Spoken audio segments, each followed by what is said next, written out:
All right, we're doing a panel today, and joining me is old, grizzled Rubin Report veteran and author of Heavens on Earth, Michael Shermer, and new returning champ.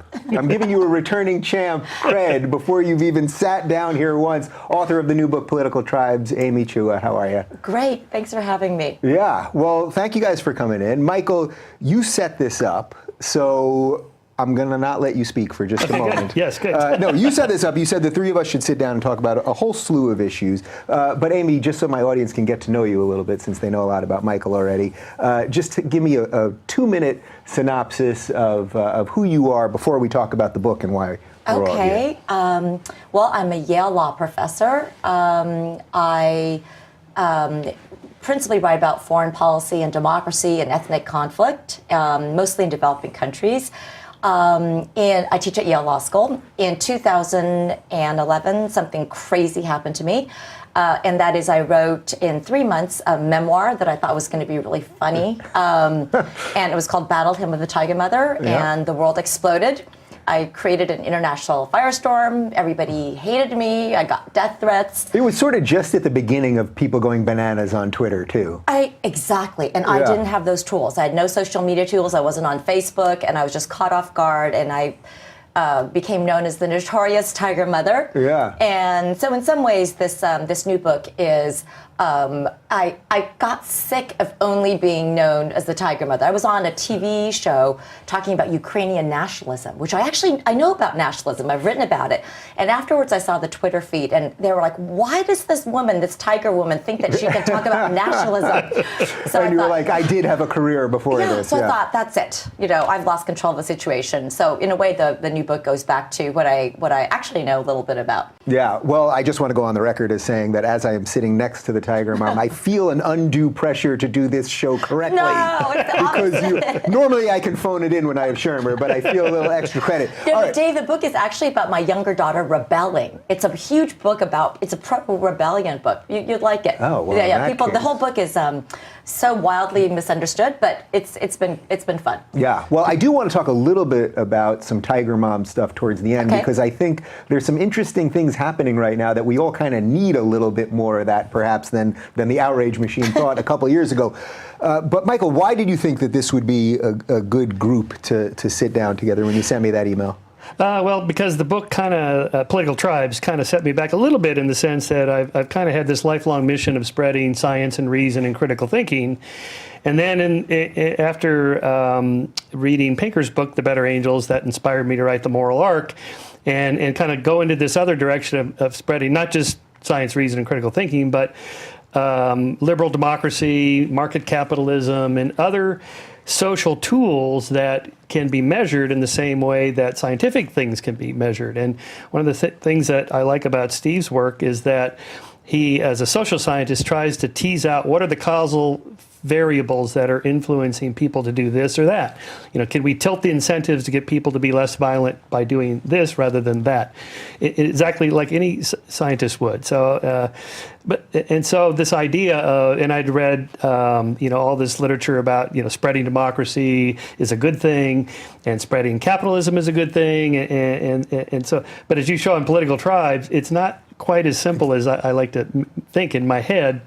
If we could just go to all these places around the world and bring them liberal democracy, bring them market capitalism, freedom and prosperity will prosper, and at some point we'll have this global community, which is where I'd like to go. I mean, at some point we're going to be a multi-planetary species. We can't be fighting these little tribal battles on Mars, but actually I think we might end up doing that if you're right, that in fact these tribal tendencies are pretty deep. Right. Yeah, I mean, I like these things too. I love democracy and liberalism and these Enlightenment principles. But there's sort of no natural reason that they should have ethnically neutral implications, consequences. So democracy, at someday, if you had a global democracy, but it makes perfect sense that democracy is going to empower the majority group, the one with the bigger numbers. Mm-hmm. That's just numbers. That's very scientific, actually.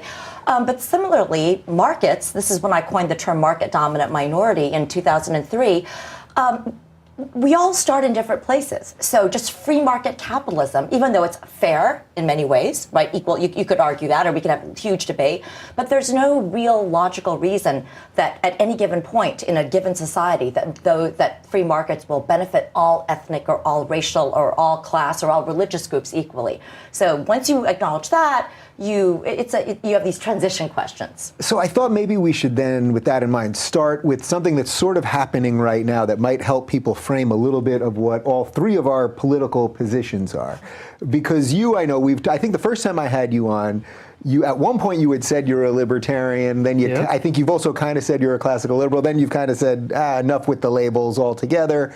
I consider myself a classical liberal. I have your T-shirt. I've seen you. Classical liberal. Right? I've seen you in the classical liberal T-shirt. That's right. Of course, everyone knows that I consider myself a classical liberal, but I definitely like a lot of the ideas of libertarianism, and I'm always sort of more drawn to that. If we were to put a label on you just to start, before I get into the specific issue, I'm definitely not a classical liberal. Okay. I love classical liberals. Yeah. But I think that one of the things I point out in my book is that a lot of people are tribal who don't think they are, right? So if you think liberal, cosmopolitans, Enlightenment people, you think of yourself as the opposite of tribal, right? Because that came out of the Enlightenment. I'm anti-religious warfare, but what I'm saying is where we are now in America or even the world, being a liberal cosmopolitan is actually a pretty hard tribe to get into.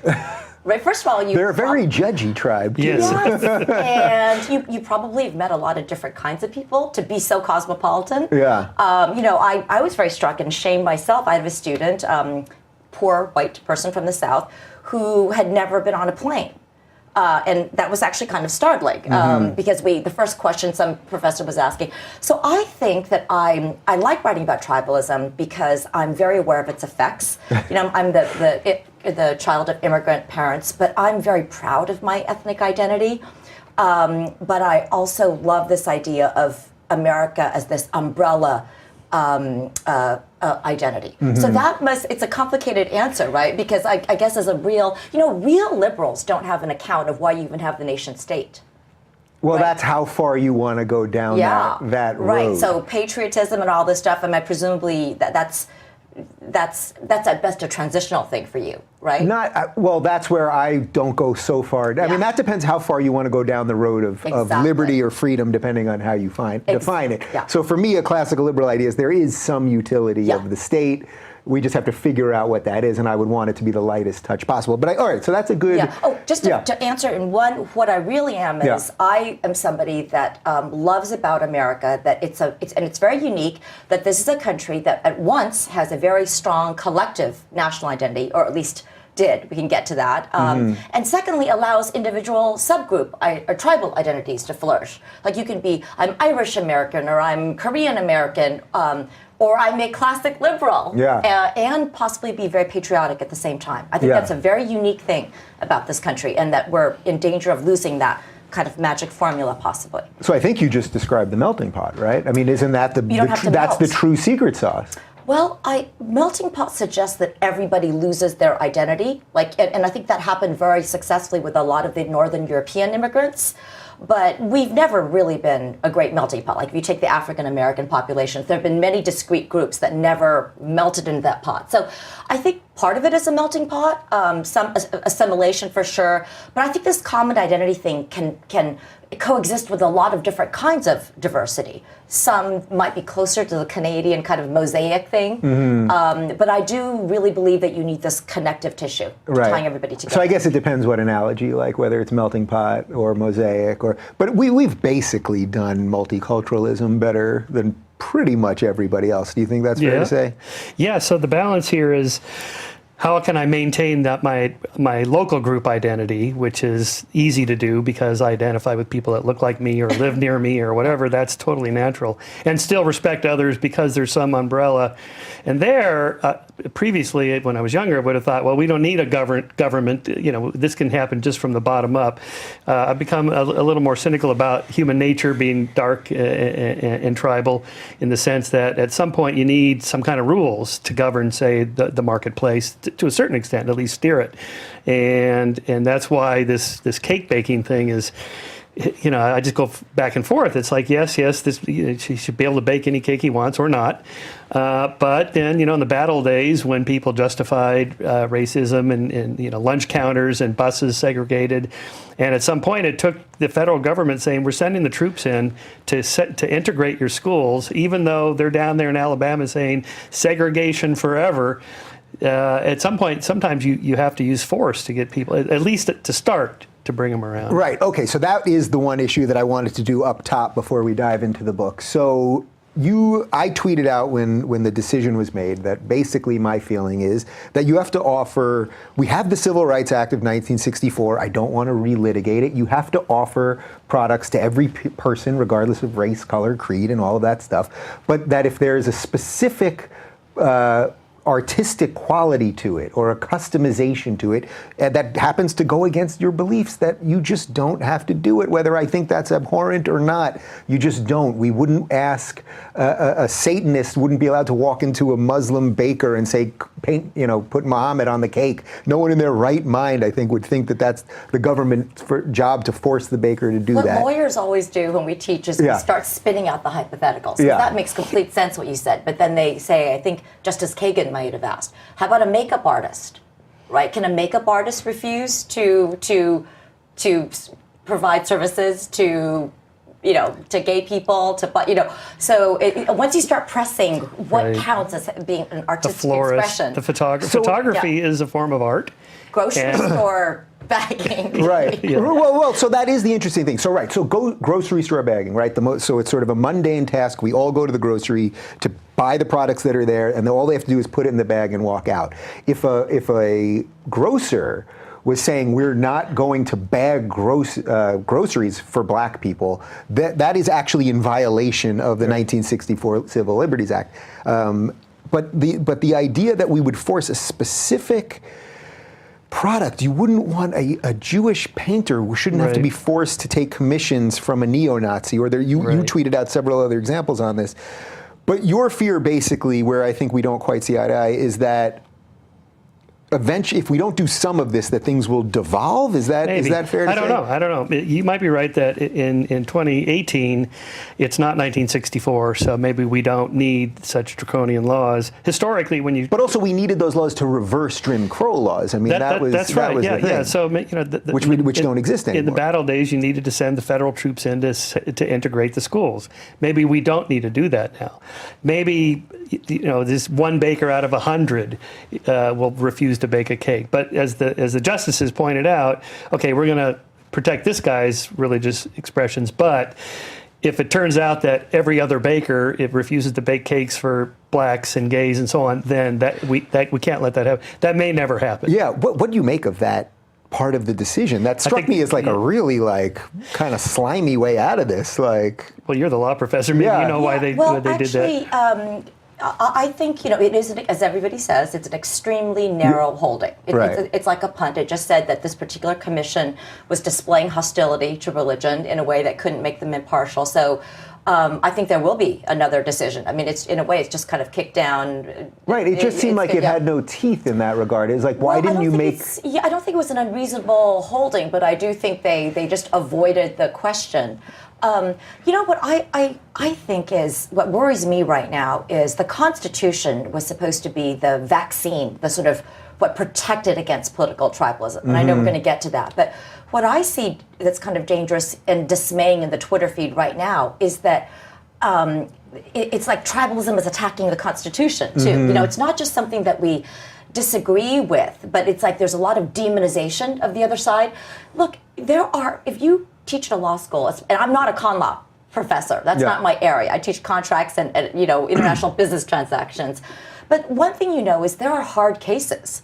And this is a hard case, right? You will have multiple principles or different rights clashing or weird facts.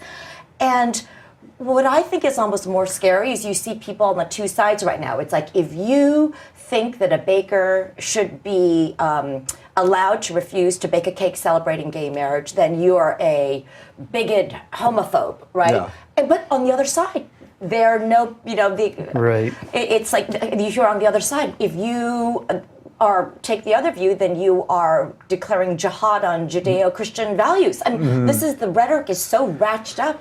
It's not good. I think the main takeaway is spend less time on Twitter. That would be right. Like I think that normal would be. People are normal. Well, that actually is part of it, because if you talk to average people, not average people, I don't even like that phrase. If you talk to your neighbor and everyone else in real life, they don't behave the way they behave on Twitter. And yet it seemingly has taken a hold of our entire national discourse. So let me ask you this then, because I do think most of these things become local. If there was a baker that did not want to bake a cake for Chinese people or whatever it is, what would you feel is the right thing to do? Well, that's just a personal thing. I would just go to a different baker. But that's why I wanted to make it personal. That's even saying that doesn't mean that I would disrespect somebody else that did. So it's really just my approach to life. Like I really wouldn't want that wedding cake. But isn't that the only way really to respect freedom? I mean, the freedoms that we have here isn't your decision to either do something or not do something, or go to a business or not go to a business or whatever else. Like, the only real way to broadly protect freedom is that. It's kind of shitty, right? It doesn't feel great. And it could be we don't need the laws now because we have social media. People could just shun that baker on social media and not go to that store. Or if that's what you want, you do give them your business. And so the market sort of sorts it out. But it goes back to your point about the civil rights and needing force initially, right? Like, where do you get how do we get these norms? We didn't end slavery by market forces. It took a war. And sometimes, by that token, then if you allow lots of people to do this, can you get a regressive norm change? I don't know. It depends on what you think about human nature. I think I'm similar to you. I believe, I feel like there's no going back. I mean, I don't know that. Too. Right. I think. Well, I always say I'm a world-weary optimist. It's the only way that I could do this the way that I do it. But look, I just don't think. I'm not calling for reversing. But just to be very clear, I'm not saying we should relitigate it or reverse the Civil Rights Act. But the idea that we need that in 2018 so that people aren't opening up white-only businesses or anti-gay businesses or bowling alleys that aren't for trans people, or give me a couple other good ones here, you know what I mean? Roller skating rinks, not for Asian people, or, But Dave, I don't know, it's really interesting. Going to the political situation, there are some differences in America today, because I've studied American history. That's kind of what I've been looking at for the last even 100 years. And because of these big demographic changes that we're having now, the so-called, with whites on the verge of no longer being a majority in this country. Yeah, right? That's about 15 years from now, right? Well, the numbers range from 2044 to 2050, and then there are debates about whether that's even going to happen. But most people can see that even in Texas and California, it's already happened. Yep. And again, the studies kind of show, I mean, this is going to sound terrible, but for most of this country's history, it was dominated economically, politically, and culturally by a white majority. And the result of that is lots of bad things can happen, but there's also a little room for generosity. It's a little, right now with this demographic change about to happen, what I write in the book is that every group feels threatened. And this is, it's not just the minorities feel threatened. Whites feel threatened. Latinos, Asians feel threatened. With the Me Too movement, men feel threatened. Women feel threatened. Straight, So, and it's when people feel threatened that they retreat into tribalism and get more us versus them. So on this Baker thing, you just never know. Like, we're at a funny moment right now. There are candidates running on like white nationalist platforms in a way that wasn't like in the last 50 years, or openly at least. Right. So granting you that, I guess what I would say then is that if that's all true, and we maybe are about to get much more tribal and start seeing more outward racism and the rest of it, that perhaps even if we allowed those businesses to exist, that your answer is still the right one. The answer of use social media, use your influence, use your dollars, don't live in a state or a town that is supporting these things, like that the experiment should still go on with the least amount of government. But I get why this is so... complex. My favorite example, when you brought that up in the book about everybody feels persecuted. As an atheist, I'm always amazed when these born-again Christians go, we are a persecuted minority in this country. It's like, are you kidding me? 9 out of 10 of you are walking around me. You're the persecuted minority. Right, and you probably really feel you are. Right? Yeah, I mean, yeah. So many Well, I live in times. LA. It's not so bad. Yeah, you're all right around here. But when I travel, it's like, okay, wow, I am really in the minority here. But two quick things on sometimes the need for government force, like sati, the burning of widows in India. Mm-hmm. You know, that was ended by the British colonialists that said, you're going to stop doing this Mm-hmm. or else. And they said, but you have to respect our culture. And they said, all right, here's our culture. If you burn women, we build gallows and hang you. So you go ahead and build your funeral pyres, and we're going to build our gallows, and we can respect each other's culture. And that put an end to it. And then in Papua New Guinea, Jared Diamond tells this story about, you know, rates of violence. I mean, it was like hundreds of times more than the natural background rates of violence, even in the 60s. And no one liked the violence, but it was just the result of these little local tribes. And finally, the overall government, when they got some power, they said, all right, no more violence. If you kill somebody out of vengeance or whatever, he took your pig, and so, you know, whatever, we're going to put you in jail, and we're going to, you know, lock you up, and that's it. But most people were happy about this, Jared said. It was like, thank God somebody came in. The parent came in Right. and said, stop fighting. Right, and I guess I would say we don't live in Papua New Guinea, and we that's don't true. live in British colonial India. But so maybe a more local example would be in sports. I mean, like in cycling, my sport, most cyclists don't want to dope, but there's an escalating, like a game theory escalation thing where if you think everybody else is doping, you got to do it. And what they really want is somebody on top saying, okay, no more doping, and we're going to test, because they don't really want to dope, but they feel they have to dope. So you need some kind of structure.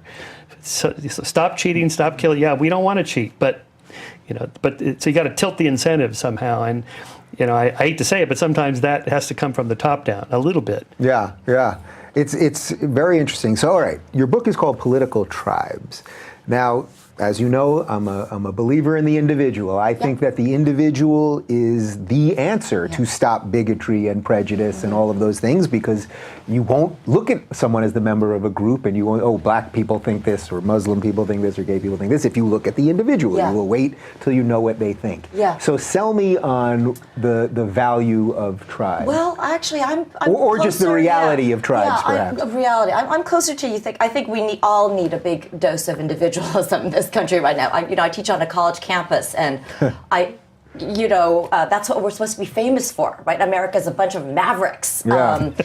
But I don't think these things are inconsistent. I do say that human beings, and this is not me saying it first, but human beings are just biologically tribal. Mm-hmm. We need to belong to groups.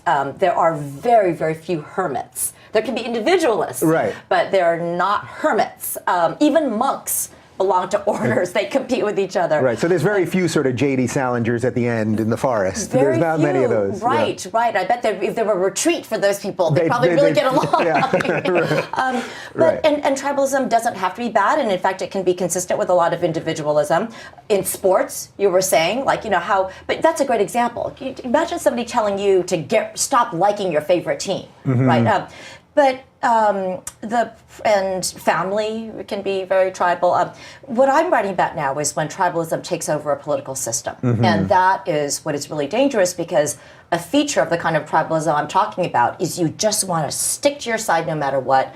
You actually take pleasure in seeing the other side fail or just sticking it to them. And by the way, I experience this all the time, right? If somebody hurts you, it's just human nature. But we have massive problems in this country right now. And as both of you have talked about before, we're at a point where we just can't talk to each other. Americans can't talk to each other. Anytime anything happens, whether it's a shooting or anything, like the cake case, I think even worse than, I'm not, you could say Steve Pinker makes a great case, and I'm not saying that we're worse than in every way in terms of violence, but in terms of tribalism in the political sphere, I think this is an unusual moment. And partly that is, I think, because of the demographic change. It's very dislocating. And so anyway. No, well, not to bring everything back to social media, but I'm still partly convinced that it's not just, I accept the changing demographics and Trumpism and all of those things, but I still think, and I see this as I'm on tour with Jordan Peterson now, and I'm getting back into stand-up, and I'm meeting people across, from all the diversity that the left loves, but across a true diverse set of ideas too, who they want answers, and we're just not hearing from these people. I mean, there's a reason that the things that we're all doing are working. It's because we're fighting the forces of that. So for that reason, I'm an optimist.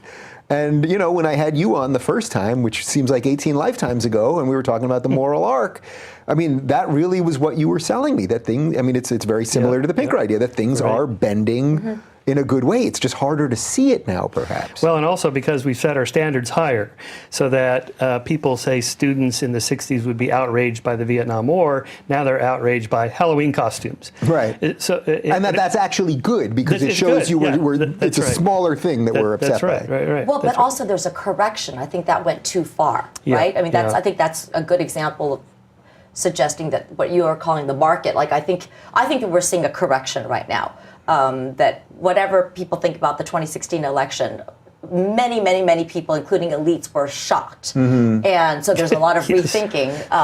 And even from the Halloween costume thing now, I think it's, I feel that there's a little bit, you can't tell immediately. You're still going to see the controversies, but I think there's a shift. Yeah, well, I think that's what's interesting, because it seems to me that some of us in this intellectual dark web, or whatever you want to call us at this point, we kind of saw this for the last couple of years, and that's what drew people to us, and that's the confirmation for me that there is something bigger growing here. Yeah, right the now. identity politics thing is a problem, because it feeds into the tribes. Yeah. Your chapters, the chapter on the Trump phenomenon, going through NASCAR and World Wrestling Entertainment, and it's like I never really thought of those as tribes, but of course they are.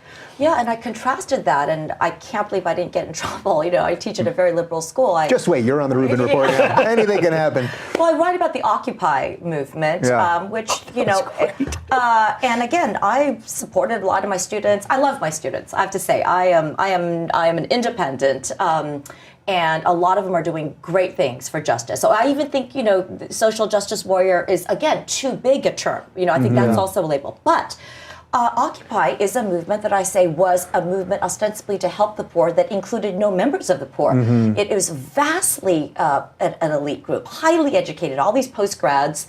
Then I say, you know, actually a lot of the progressive elites aren't aware. In fact, a lot of the working class, white working class, or any working class, are actually very suspicious of a lot of the activists that are supposedly trying to help them. And that was an irony. And then I talk about so many of the poor, including minorities, belonging to the prosperity gospel.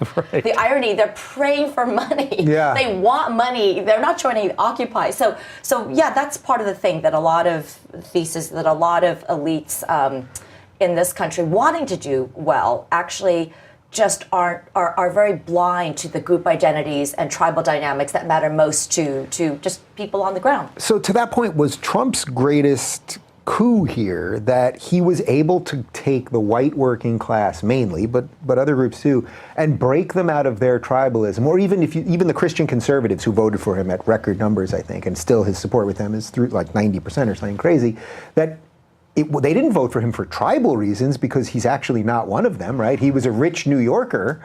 So it wasn't. Yeah, I think that he has done a He tapped into it. job. Well, I think he's done a brilliant job portraying himself as a member of their cultural tribe, the same cultural tribe as white working class Americans. And I don't think it's all a show, because a lot of group identification is aesthetic.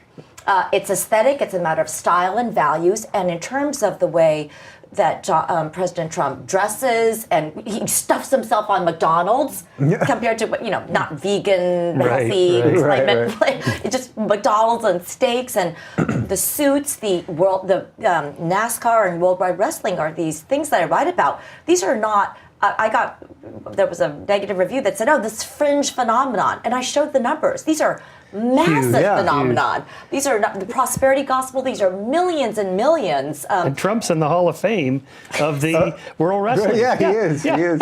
They almost shaved his head. And so in my circles, you know, every time he said something sexist or racist, everyone was like, now he's going to be out of the office. Nope. You know, and the point is that people actually, a lot of Americans actually identify with the way he talks and says something wrong, or maybe lies and gets in trouble, then he's called out. They actually like, this happens to me all the time. That's how they feel. They don't feel like, so I think that he has established a cultural tribal connection, even though, yes, and that goes to the other thing. I think a lot of elites, I've been doing some research into this, the socialists include a lot of people who attend our top universities. There are a lot of working class Americans, of whether Latino, African American, white, who actually would love to make it big, would love to hit it rich, would love to have a big building, and love to have a nice car. So there's a lot of irony in who is championing what, and it's actually very, very fascinating. Yeah, so it's just tribalism of a different sort, I suppose. So it's like all these rappers years ago were rapping about Trump because they liked all of the gold and the bling and the branding and all of that stuff. Yeah, he tapped into lots of different strands. Of course, there was a racial thing that he was able to tap into too, but there was a lot of stuff there. Wait, I want to just slightly jump back to this liberal tribe that thinks that it's not a tribe, because that seems to be the group that I'm sort of most personally frustrated with. They go after you. They go after you a lot. Yeah, I guess so. That probably has a lot to do with it. I'm not denying it. Well, but they're accusing you of being in a tribe, and they're not in a tribe, but that's not true. So I guess that's what's driving me crazy about this, is that they constantly are telling you, I'm sort of talking about the New York Times elite sort of. I lived on the Upper West for 15 years, so I like a lot of these people personally, individually, of course. But that set of people that think that everyone else is this thing, and that they are actually the ones who have coffee while drinking the New York Times, and they, Yeah. I really do think that all of us are tribal, and that is definitely a tribe. And it's even by, like, if you take like anthropological or social scientist definitions, in terms of what you eat and your values and your self-perception, and people vacation all the same places. Right. No, it's definitely a tribe, and I'm a lot of them are my friends are in that tribe, and it's just because it's. One thing I say is a lot of progressivism is actually, it could also be doing great things, but it is also really fun. It's an identity formation. People go, Occupy was a very, it gave them solidarity. It was a fun feeling. A lot of the marches. I think people are going to get a lot of the politics wrong because they keep measuring the size of the crowds everywhere, the size of the protests, and I think that's. I don't know. I think people have to watch out, because I think if you just look at the size of the crowd, you're like, oh my gosh, I see where the election's going. But maybe those are areas where the whole, I don't know. Yeah. The Rubin Report is brought to you by Policy Genius. If you have a car, you have car insurance. If you have a home, you have home insurance. If you live on the San Andreas Fault like me, you should probably have earthquake insurance. Seems like common sense, right? Here's the one insurance everyone forgets about. If you're alive, shouldn't you have life insurance? Look, I get it. Life insurance isn't sexy, but Policy Genius makes life insurance easy. In just 5 minutes, you can compare quotes from the top insurers to find the best policy for you. When you compare quotes, you save money. Policy Genius doesn't require your contact information to get quotes either. Unlike other sites, you can shop for insurance freely and anonymously. Policy Genius has helped over 4 million people shop for insurance and has placed over $20 billion in coverage. They don't just make life insurance easy, they also compare disability insurance, renter's insurance, and health insurance. If you care about it, they can cover it. Pet insurance, check. Travel insurance, they have it. Jewelry insurance, they have that too. It's really that simple with Policy Genius. If you've been putting off getting life insurance, don't put it off any longer. It's never been easier to buy, and rates are at a 20-year low. Head over to policygenius.com to compare insurance of all kinds right now. That's policygenius.com. Policy Genius, the easy way to compare and buy life insurance. This interview comes to you from our friends over at Quip. The truth is, most of us are brushing our teeth wrong, or for not long enough, or we don't change our brush on time. This isn't just because we're lazy or because we love cavities, but it's because most toothbrush brands are focused on selling us flashy gimmicks rather than better brushing, but not Quip. So what makes Quip different? Quip's an electric toothbrush that's a fraction of the cost of bulkier brushes, while still packing just the right amount of vibrations to help clean your teeth. Quip's built-in timer helps you clean for the dentist-recommended 2 minutes with guiding pulses that remind you when to switch sides so you'll never skimp out on your oral care again. Next, Quip subscription plans are for your health, not just convenience. They deliver new brush heads on a dentist-recommended schedule every 3 months for just $5, including free worldwide shipping.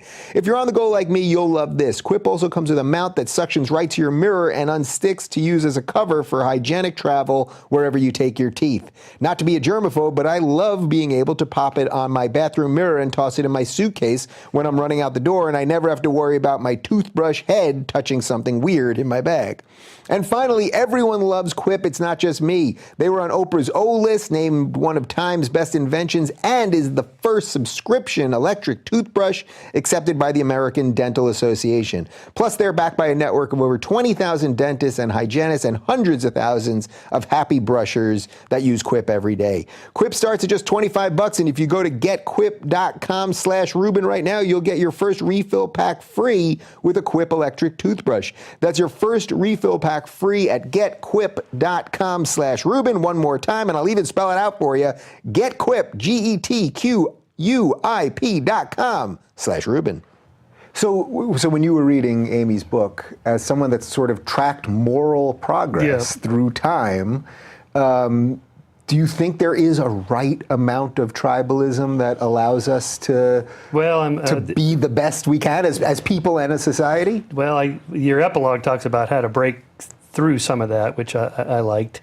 Because there's a lot of social psych there. How can we quit thinking of each other in that way? But the other bigger issue on like the spread of market capitalism, say, that you identified these market-dominant minorities. I had no idea this was happening in Vietnam. And I had just binge-watched Ken Burns's 18 hours of the Vietnam War, and I don't remember anything about the like 10% of the population owned 90% of the companies. This relates to your point about, this is something funny. I keep getting in trouble for every book that I've written about, and they're taboo for reasons that I think are silly. I don't think they should be taboo. So I coined this term in 2003, market-dominant minorities, and it refers to small, usually ethnic minorities, like the 3% Chinese in Indonesia. There's 3% ethnic Chinese who control 70% of the economy. Mm-hmm. Now, when I wrote that, I think the instant U.S. liberal progressive response is, wait, how could she say that? It's like she's got to be stereotyping. But I just documented it. Mm-hmm. And even though it could also be argued that that's a positive stereotype because it's through work and education and all sorts of other things, right? People are just so uncomfortable with any group ethnic generalizations. And I was saying, look, if we're going to ever solve these problems, so it also, and I even say whites in South Africa, about 14% controlling, 80% of the best land. So even the reasons for being a market-dominant minority can vary. Sometimes it can be a history of colonialism or apartheid. So nobody's celebrating it necessarily, although groups like the Chinese or the Indians or the Lebanese are harder to explain because they were non-colonizers. So yes, this is a phenomenon that fits, it coexists in a complicated way with these Enlightenment forces.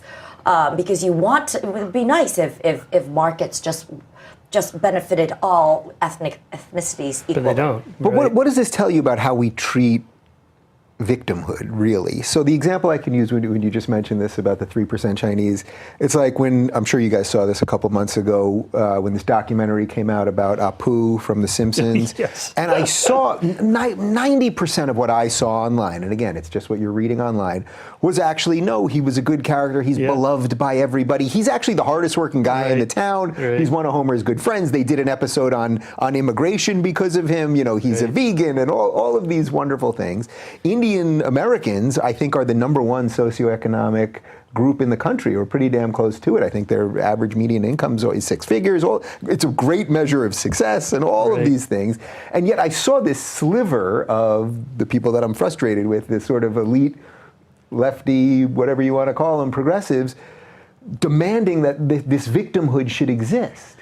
And that, to me, is the root of what so much of our tribal problems are about. Yeah, I mean, forget your successes. Yeah, well, first of all, just personally, I understand where other people are coming from, but personally, I just don't like the victimhood thing. I think it's also psychologically very debilitating, and you get this oppression Olympics where you're who can be lower, and have more problems.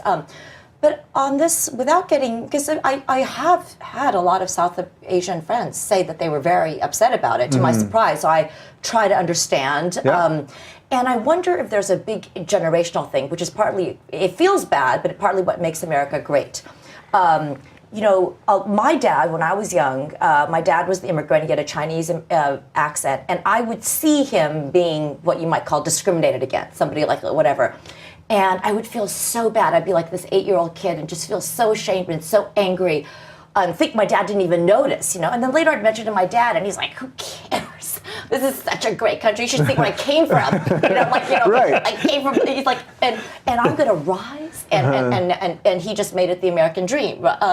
So I often, as an older person now, I see very generationally. I think I bet if you asked an older generation of South Asians about that, I wonder if you might not get a difference. Whereas you get the children or grandchildren of those immigrants, and they're in a very different mentality, educated in our campuses, much more, So that's really what you're talking about when you talk about the Halloween costumes, right? That the arc here has bent so much that you can actually put aside all of the successes and then to just be upset by a cartoon character. That's right. Yeah. So this is, again, it's a net good. I think it's important. It's a net good, but it's fine-tuning younger people's intuitions to go toward smaller and smaller assaults on their ego or dignity or whatever that they then elevate into these massive, like, this is the equivalent of slavery.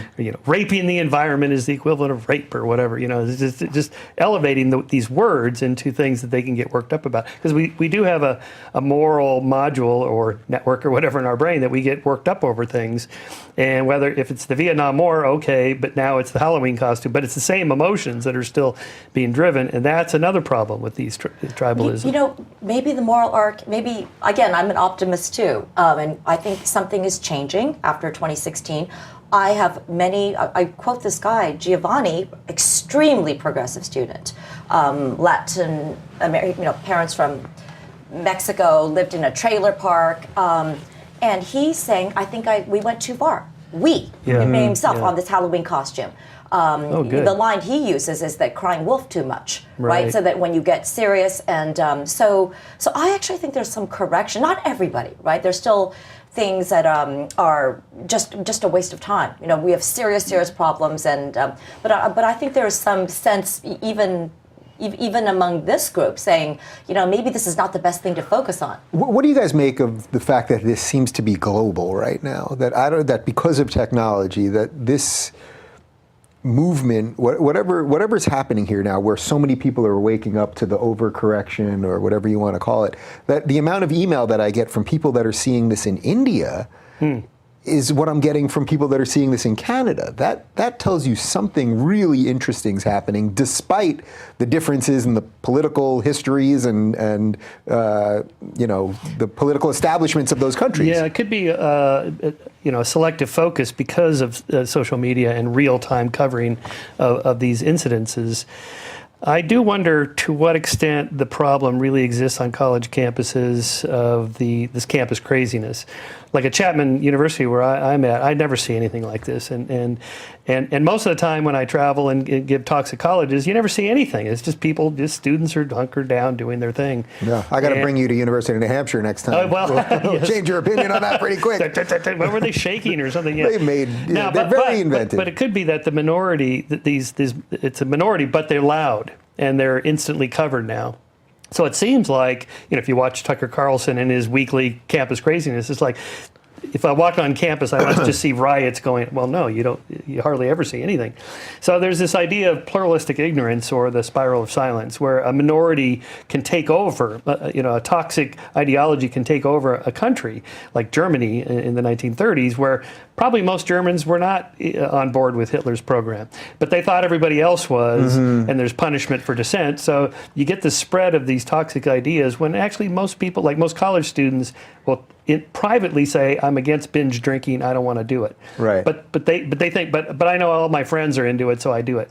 But each of them says that. That's what I'm more concerned about. So I want to know about your experience on college campuses, because I find when I go there, and I'm usually invited by, it's usually libertarian groups or something, center right or something, or now it's college Republicans, and as I always say, I would gladly do it if the Democrats would invite me. I'll give the same exact speech. But what I find is that even for libertarians who basically just want to live and let live, they're finding they're afraid to say what they think. So it's not that all of the kids there are screaming and doing violence, but I'm more concerned about that secondary set of students that at college is afraid to say what they think, because you're not going to get out and suddenly start telling the world how you think. This is a great irony, though, because for the libertarians, I think you need strong leadership. Oh yeah, the libertarians could do a hell of a lot better in that department, no doubt about that. But I mean, like even for the campus, like I think somebody saying, look, right. Like I so agree with you, Michael. I think that it's this is a positive thing. I think, and again, it's both sides, and it's the loudest voices, and then there's a lot of bullying and shaming. And I've talked to so many students one-on-one, or even in my own classroom, I'm pretty well known for having one of the most diverse, actually maybe the most diverse class, but not just ethnically and racially, although that too. But I had 15 members of the Federal Society, in addition to 15 members of the Black Students Association and 9 Muslim Americans. And admittedly, it wasn't constitutional law. It was a class that was a little bit not as charged, but I still talk about democracy and ethnic conflict and all these issues, the 2016 election. But I set the rules. I just said these are the rules for this class, and there was a rate list, so don't come if you can't do this. But if somebody, for this particular conversation, I know it's going to be difficult, but if somebody says something and they don't quite use the vocabulary that you would use, or they say something that maybe offends you, for just this class, I'll say, can you just not assume worse motives? Just assume that and I can have success with it. Now, it's not easy, and I've seen even our dean said these are free speech norms. You can protest, anybody can protest, but you can't. They have to be allowed to speak. Yeah. So I think leadership. I think there's been a lot of cowardice. So you're selling me on, in this instance, on a top-down version of this that you think it has. And I basically, especially at a college campus, I do agree with it, because you can't, for lack of a better phrase, you can't have the inmates running the asylum. These kids are supposed to learn there, and they have to learn by people that are smarter than them. So in this case, I am okay with some top-down stuff. Yeah, I think. Have you had any pushback against that, though? Because I'd imagine it's got to be a hard pill for them to swallow. So again, I'm not the dean. Our dean has, yes. And if there are always hard cases. There are hard cases, and I've, I get in trouble all the time, but not terrible trouble. I think maybe it's because I'm a minority woman, too. Not everybody is going to be using identity politics against them. Very clever. I don't even think I use it. I just and I definitely know what it feels like to be an outsider. Your first question, I've always had a lot of classical liberals try to speak for me. So I really kind of get it. Anyway. Well, you identify as a minority woman, don't you? I've been feeling that more and more.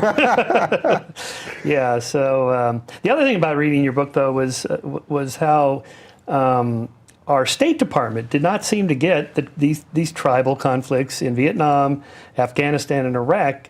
Does no one call a professor at Yale and go, "Hey, we're thinking about this is our strategy. What do you think?" So when I was reading that, though, I kept thinking of, do you remember during the 2008 election, so Obama running the first time during the primaries, they're having the debate, the Democratic debate, and Joe Biden was still running at the time. And they're all talking about Iraq, and Joe Biden goes, you know what, actually Iraq should be split into 3 countries, because there should be a Sunni country and a Shia country and a Kurdish country, and because this tribal stuff has been going on way before us, way before the Brits and the Ottomans and blah, blah, blah.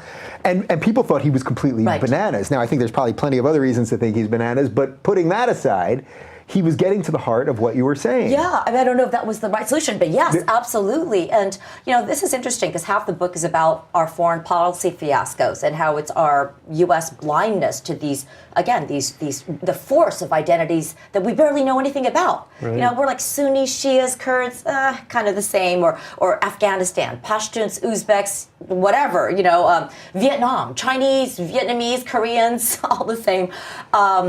And it's amazing. It is something that I have not gotten in trouble for. This, because it's a lot of very critical chapters saying that our greatest foreign policy disasters stem from this one thing, our failure to see that there's these tribal identities that we imagine that democracy will just smooth it away. Right. Let's just have some elections and everything will just kind of melt away, or markets. And what I show is that democracy, under a lot of circumstances, actually catalyzes those group conflicts. It gets worse. Are there moments, though, that for whatever reason, either because of war or famine or something else, that actually we can get past those things? So, like, for example, things actually were going pretty well in Iraq after they had their elections. Towards the end of the George W. Bush, forgetting whether we should have gone in there or anything like that, but they were actually having free and fair elections. It sounded like it was getting a little more secularized. Then we left, and okay, so be it, but then things got reversed. But we actually, out of the chaos, we started doing something good, and now we're not I there. tell a slightly more detailed story than that. Slight disagreement. I think we really messed up the democracy bit when we first got in there. And I think actually most of the key players say that now. Like Secretary of State Condoleezza Rice said, we should have paid more attention to the tribal structures and worked with that. But what you're getting at is I write about a success case. And this is the 2007 surge. Again, putting aside politics, that's gotten so polarized. But most Americans, if they even know about it, know that we put in more troops. Yeah. But what they don't know is that it was a 180-degree change in our foreign policy. The people in charge said, let's pay attention to the groups now. Let's go talk to some Sunni sheiks and Shia. And by the way, they educated their troops. Like, here's the difference between them. Here's what they wear. Here's what they eat. Here are their ceremonies. And they really turned it around. And I document all the numbers. At a point when things were so bad, they brought sectarian violence down, they brought suicide bombings down, they brought casualties down. And then, yes, at that point, U.S. lost its political will. We left. Yeah. So that's where politics really just straight up messed it up, right? Because things were getting better. They had real elections. And it shows that if we do, again, the weird optimist in me, I think that we have done so many things in our foreign policy so foolishly that we can really do so much better. We just have to pay a little bit of attention to these groups, which are what people are raised in. That's the first thing they hear about. And by the way, the reason for this is something also, I think, positive. Well, why are we so blind? Because I contrast us to the British. The British in their divide and rule, they were incredibly group conscious. They had these huge documents detailing all the different caste differences, and they used it to divide. I mean, that's not what we should do. The opposite. But I think it has to do with our own extraordinary success with assimilation.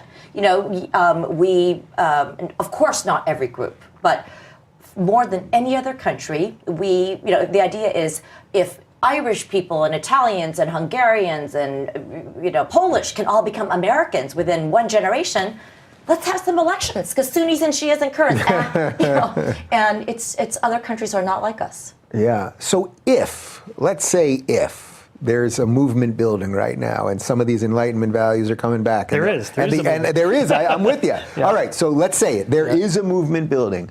What do we have to do as people that are part of it or want to build something good to avoid the negative parts of tribalism that will inherently come along with it? Well, read Amy's book first, because she has it ends positively about here's some of the things we could do. I mean, I call this the Ndugu effect from that Jack Nicholson's film about Schmidt, where he adopts a child watching late night TV. If you give $15 a month, this will help little Ndugu. Yeah. And they show a picture of Ndugu. Now, as we know from studies, that if you show a picture of 10,000 starving kids in Kenya, people will give $1. If you show a little Ndugu, you're willing to give 100 times more than that. So it's tricking the brain into thinking little Ndugu is an honorary member of my tribe. And so that kind of, we know how to do that from fundraising and so on. That has to be applied, I think, politically, that, you have to identify with these people.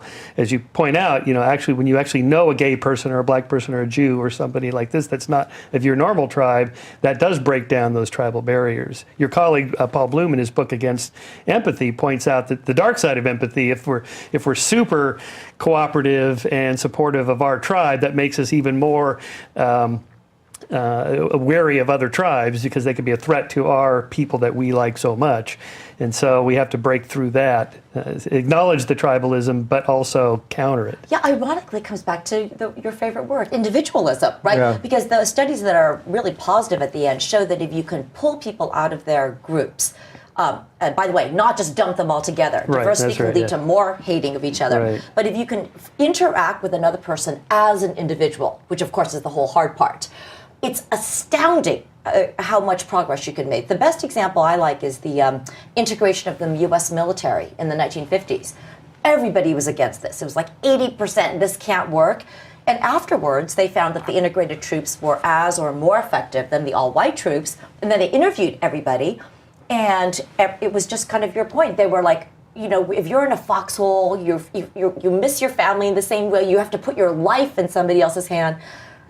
You don't care what their accent is, or you don't care what the color of their skin is. And that was like actually an incredible cross-pollinating moment. The Rubin Report is brought to you by Simply Safe. In 2017, the Better Business Bureau heard more than 5,000 complaints about home alarm companies, putting home security in the top 10% of most complained about industries. But you need to protect your family, your home, and your business. Luckily, Simply Safe is changing home security for the better. I've known Simply Safe for years. They're a great company with great, affordable, and effective security systems that are easy to set up and to operate. It's why they've gotten an A+ rating with the Better Business Bureau for a whopping 10 years running. Plus, with over 40,000 5-star reviews online, you can trust in their product. Simply Safe is what home security should be. You're getting the best protection, period. Simply Safe has no contracts or hidden fees like some other guys. They work hard to earn their customers' business instead of relying on tricks or clauses hidden in the fine print. They're truly a company that treats you right, a company that relies on good service and a great product to earn your business. Shouldn't be a rarity, but Simply Safe goes above and beyond. Learn more about Simply Safe today at simplysafe.com/Rubin to let them know we sent you. That's simplysafe.com/Rubin to protect your home and family with an A+ home security system. One more time, that's simplysafe.com/Rubin. All right, so let's shift a little bit here for the last little bit here. So I want to talk about some Tiger Mom stuff, because I do think that partly what I'm seeing right now as I'm on tour with Jordan Peterson is not that he's Tiger Dad, but he's filling a role of something like that. So it's not necessarily as outright aggressive as, say, Tiger Mom would be. But he's filling some role there. Do you think that's sort of fair to say? It's so funny that you said that, because obviously he's an incredibly polarizing figure. But when I watched a few things and read a few tips, that's what it reminded me of. You know, it's kind of, you know, one of the things I said in Tiger Mom was assume strength rather than weakness in your children. And I got in a lot of trouble for saying that. But what's the pushback on a statement like that? Like, oh gosh, you know, all these mental health issues, and I got in a lot of trouble with. It's first of all, what is tiger parenting, right? I mean, and it is really true that a lot of Asian Americans have parents that are too stifling and too strict on both sides, and they make their children miserable, and people have committed suicide. I mean, it's trust me, parenting is one of those things that affects everybody, because not everybody has a child, but everybody had a parent. So it's always personal. But I think there was something, because I didn't understand why I was in the middle of this firestorm either.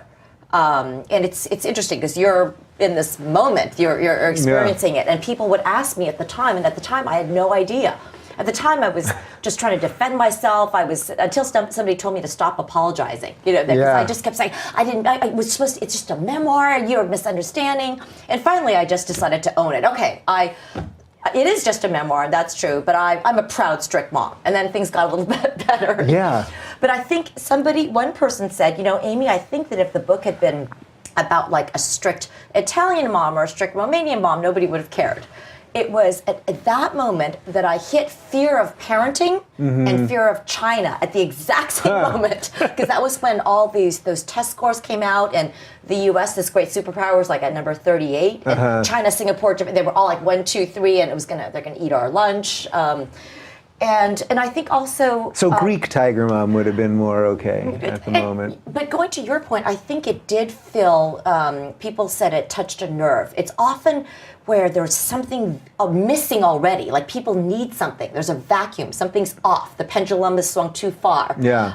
And then this random thing comes and fills a void. So I think it could be a slightly similar phenomenon. Yeah. Loss. People feeling you lost. said quit apologizing. In a way, that's what Jordan is saying on some level. Quit apologizing. Just be who you are, set the rules, and have goals, and don't apologize for it. Yeah. And there's a lot of people going, yeah, okay, I'm gonna be successful, and I'm not gonna apologize for it. Yeah. That's right. You shouldn't have to do that. What do we do about that set of people, though, that is just looking to take everybody down? Because that's part of the overcorrection crew, but they're not going to just go away. They don't want restorative justice. Yeah. Social justice is not restorative justice. It's the Old Testament retributive justice. Lives must be destroyed.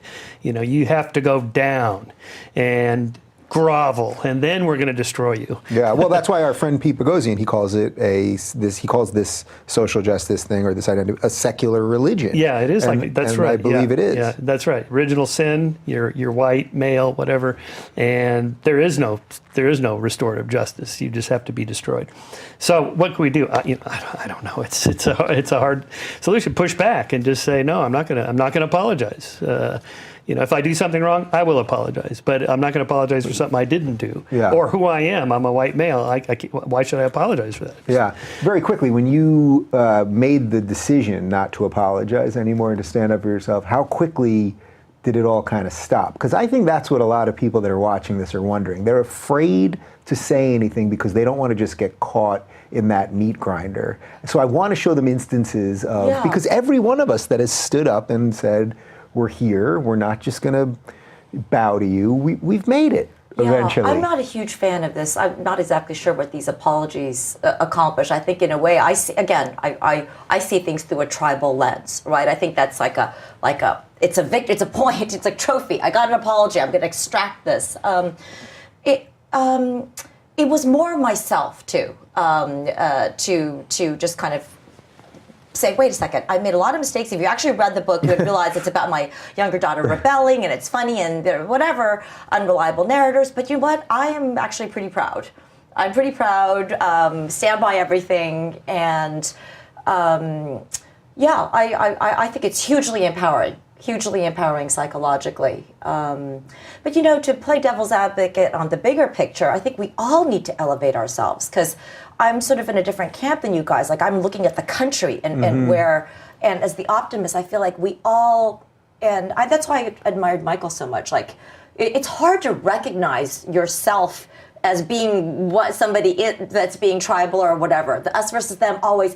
And what I've noticed, because this happened to me, is one bad thing happens to you, because we've all had this, some just terrible attack, a very cruel thing, incredibly unfair. And it's human nature. I get so angry at the other side, right? And rightfully, right? So I think the warning I would have is, how many people do you put in the them category? I think we should all narrow that. Make it smaller, because there are these big labels, and people do it on all sides. And I even do it. I just get so mad at this mass pool of people that I think of as my enemies because something horrible just happened to me, or something incredibly insulting, or this terrible stuff that I get on Twitter. I mean, we all get the hate. And it's so easy just to hate back, I think. I think that's the hard thing. So I keep thinking, narrow the enemy. Yeah, for sure. I mean, if you listen to conservative talk radio, oh my gosh, it's just so polarizing. I mean, every other word is, the liberals, the left, the libtards, the New York slimes, and the Washington compost, these. That's pretty funny. This is Mark Levin. My wife calls him the screamer. She's from Germany. He's like, who are these people on the radio screaming? It's like, that's what gets ratings, apparently. They're just as bad as the people on the left. And we have to stop doing this. The principle of charity, just be charitable to the person you're talking to. Don't assume, because they slipped up and used this word instead of that word, therefore they're Hitler.